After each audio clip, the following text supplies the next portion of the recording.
سامعین مکرم، پروگرام کو آگے بڑھاتے ہیں۔ آج اس خوبصورت بزم میں ہمارے ساتھ شامل ہیں جناب ڈاکٹر محمد مختار احمد صدیقی صاحب۔ آج آپ مجلس صدارت میں بھی موجود ہیں۔ میں ملتمس ہوں جناب ڈاکٹر محمد مختار احمد صدیقی صاحب سے، جناب ڈاکٹر مختار حیات صاحب سے تشریف لائیں اور اپنے خیالات کے ساتھ ساتھ اپنے قلم سے بھی نوازیے۔ بہت شکریہ خاگر صاحب۔ آئیے مختار بھائی۔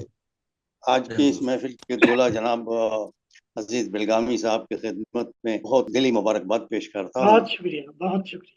حضرات گرامی، بلگامی صاحب عہد حاضر کے مقتدر اور صاحب کمال تخلیق کار ہیں۔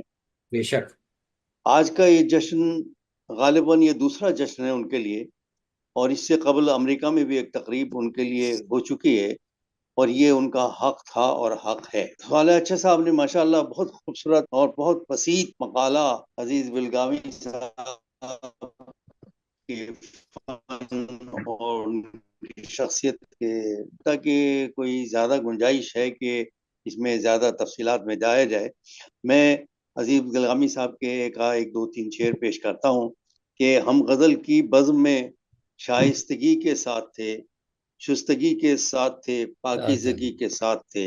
اور دوسرا ایک بہت اچھا شعر ہے کہ کون کہتا ہے میرے گھر پہ سفر ختم ہوا، میری منزل تو میرے گھر سے کہیں آگے ہے۔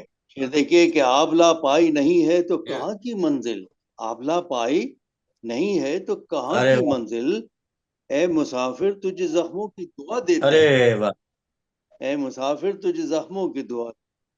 حضرات گرامی، بلگامی صاحب داخلی اور خارجی معاملات اور حالات اور واقعات پر گہری نظر رکھتے ہیں، اور اپنی شاعری میں اس طرح اس کو سمیٹتے ہیں کہ ان کی شاعری آفاقیت حاصل کر لیتی ہے۔ واہ۔ ان چند الفاظ کے ساتھ میں اجازت چاہوں گا۔ یہ تھے ڈاکٹر مختار حیات صاحب جو عزیز بلگامی صاحب کے بارے میں اپنے کلمات ادا کر رہے تھے۔